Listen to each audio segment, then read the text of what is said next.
say hundreds, relating to certain aggressive driving behavior, sometimes known as street racing, different types of racing, spinning out, smoking your tires, those sorts of behaviors. We came here today to say a few different things. One, that behavior is reckless, that behavior is dangerous, not just for the drivers, but for passers-by. It is a nuisance, and it is a serious criminal occurrence in Kansas City. A few things from the legislative side that we're pursuing includes looking at ordinances that will toughen our enforcement, particularly as to the vehicles themselves. As you probably know, we can identify the vehicles that are involved in these sorts of behaviors. The penalties there would include impoundment, right? Certain penalties as to the vehicles themselves, not so much just trying to track down the persons, but the cars and others that are involved in those types of behaviors. And that's something we're looking at. Even without further legislation, which is something that we're pursuing, our police department continues to do, I think, a number of important steps to make sure that folks know this is not behavior that will be tolerated. But a few key and fairly important points. One, continue to call 911 if you see this level of behavior. A second is that it is helpful to get videos, to take some documentation of it. That has helped us investigate, look at many of the issues that are relating to it. And then third, that yes, it is a little interesting to have this in the winter when often we see this as a summertime activity, but that still doesn't mean that it's something that won't be aggressively enforced, policed, and protected in our community. So with that, we'll be welcome for questions, but I know Deputy Chief Oakman has a few words, and then he'll go right to questions for you. Yes, and to the mayor's point, the behavior that we observed, first of all, it's illegal, it's dangerous, and it puts innocent people's lives at risk. We have identified several locations throughout our 6 patrol divisions where some of this activity is occurring, and we have taken steps to ensure that we prevent it. And in addition to the information that we've noticed the last couple of weeks downtown, we will have a plan in place to deal with that, and we will be doing high visibility as well as enforcement when necessary. So we are working collaborative with the City Council, the Mayor's Office, the City Prosecutor to come up with long-term solutions to ensure that we prevent this type of negative activity and behavior from taking place. Thank you. And then with that, just a few other brief points, and then we'll be ready for questions for you. One, we can't make clear enough how dangerous this activity is for those who are bystanders. This is a fairly risky behavior. You don't want to be someone who is struck by a vehicle. We have also tragically seen a homicide this summer and other shootings that have been adjacent to events like this earlier in the year. This is not safe activity or safe behavior. In years past, Kansas City has worked with groups to make sure if there are certain areas where folks wanted to show off vehicles or engage in certain behaviors in a more regulated environment, that we could do such a thing. We actually helped facilitate that this summer. We're always looking to work with folks that want to do that sort of thing. However, just stopping on Grand or any other street in Kansas City isn't acceptable. It's high risk, and it's something about which we have great concern. With that, we're happy to take any questions you might have. Okay. I'll start with the Deputy Chief answering for you. Go ahead. Okay. So the mayor alluded to it, but can you talk a little bit about how violence relates to these street racing and burnout type of situations? Yes. Oftentimes it just depends on the crowd and the type of crowd that is coming. Whenever you get that many people in a small confined area, there is the incidence for retaliation based on previous incidents that may have happened around the city when you're bringing a group of different people together. That can happen. And oftentimes, as you know, in Kansas City, unfortunately, just about everyone in the city carries a gun in their vehicle, as we've seen from recent media stories of road rage and other incidents. So it's just a recipe for disaster when you bring that together. Chief Oakman, was there a point where was there a tipping point that led up to you guys now addressing the situation, given that there was some violence on the summer following a sideshow that had Sword Park that led to a mass shooting in London? Well, I'll tell you, 2 things. First off, we did take it seriously in the summer, and we had an enforcement plan in place which was it was quite successful in the summer.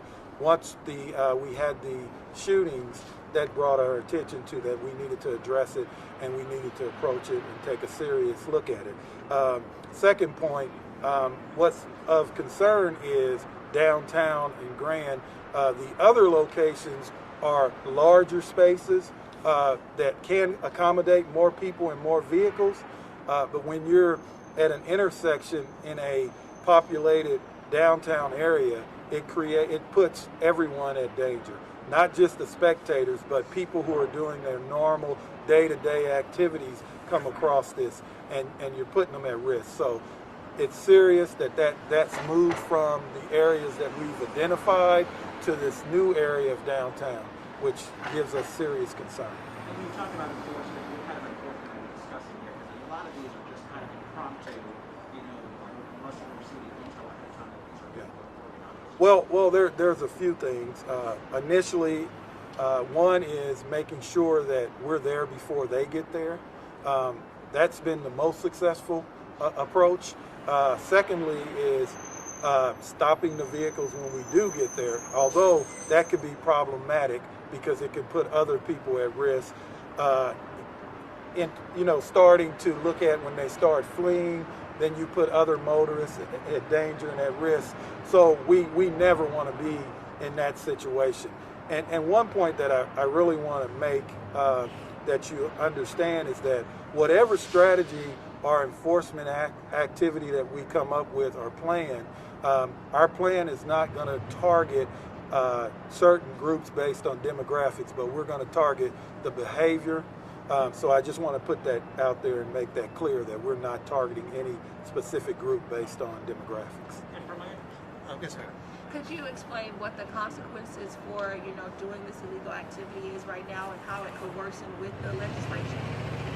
Well, that's something that that would probably be more of a question for the mayor and city council. Right now, the reason why we are looking at legislation because the current city ordinances don't give us the ability to thoroughly enforce and prevent this type of activity. Not to say that we're going to use existing ordinances to ensure that we address the issue, as well as there is some investigative things that we can do that unfortunately I can't share with you because we don't want to tip off those who are involved in this type of behavior. But rest assured, we do have several options on the investigative side that we're pursuing and using. Residents of Northeast have ongoing concerns about the same issues. Are you going to focus any of your efforts there? We have been. Like I said, we've identified locations in all 6 divisions. East Patrol Division, which covers Northeast, we worked several operations in the summer, and we have not seen the level of activity in those locations. However, as those incidents pop up around the city, we ask that people call us so we can be aware of the activity. As you say, we can't do something about something if we don't know about it. So please let us know if there's any other locations around the city that you're seeing this aggressive driving or dangerous behavior. I'll just say very briefly to the last question on what enforcement and legislation looks like. Surprising perhaps no one, often on the West Coast in a number of cities, San Jose, Los Angeles, they do have, I think, more aggressive, anti-aggressive driving legislation, most of which actually does create penalties for vehicles if they are videoed or if there's enough evidence to see that they were involved in these activities. That's something that we're looking to introduce. Others have looked to those who are organizing these sorts of behaviors and penalties that will accrue to them. These are the sorts of steps that we're trying to take to make sure it's the activity that's shown as the negative focus for us. I understand this is a challenging time and a challenging season writ large, and people are entertaining themselves perhaps in new, different ways, but this is not one acceptable form of it. Any other questions for you? Just talk to us about our understanding is that right now if someone calls it in, it's described as outside the skirt. Is there any way that you guys are going to be classifying this specifically to illegal car stunts, or classify these calls in a particular way so you can have a better way of Well, we can track any call. Once we get there, we still have to determine, in fact, what the call is. So unless the caller specifically says that there's vehicles out racing, burning rubber, that type of thing, we won't really know.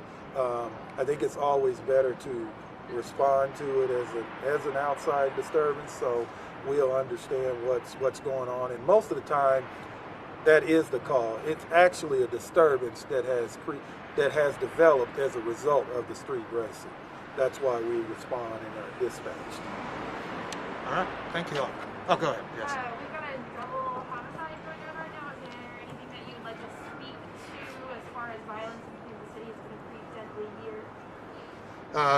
I'll say this. Every day that we come to work, myself, the deputy chief, everybody at the police department, everybody at the city, we're working hard to make our community safer. There have been a number of steps taken, particularly actually by the deputy chief's division, our patrol division, to make sure that they're visible, that they're engaging, that they're looking at things like the root causes of violent crime, and we will continue to do this. We want to make sure that people in Kansas City are safe, and this isn't a conversation just for summer or at the end of the year. It's an everyday conversation that we will continue to work on. Something else that doesn't get a lot of mention, for whatever reasons, is that we will all continue to work collaboratively to do so. Police, those of us in elected office, our prosecutor and others, to make sure that we're rooting out some of the violence we've seen in our community, particularly on the retaliatory side, and also to make sure that we're investing in alternatives to violent crime. One of the most disappointing parts about this year was that a lot of great programs we had, Teens in Transition, for example, and others, we weren't able to do for a number of months, and all of those activities have still been modified. While that might be an explanation, it's not an excuse. We need to make sure that we're doing more, and I hope that next year we see this number lower, and I hope we continue to do that. And all of us, for as long as we're working for this city, and probably after, will continue to take those important steps. All right? Thank you.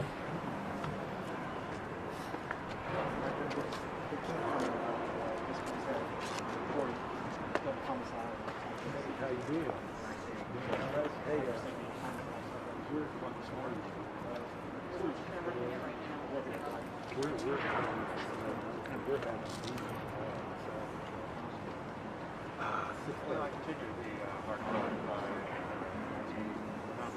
Yeah, we're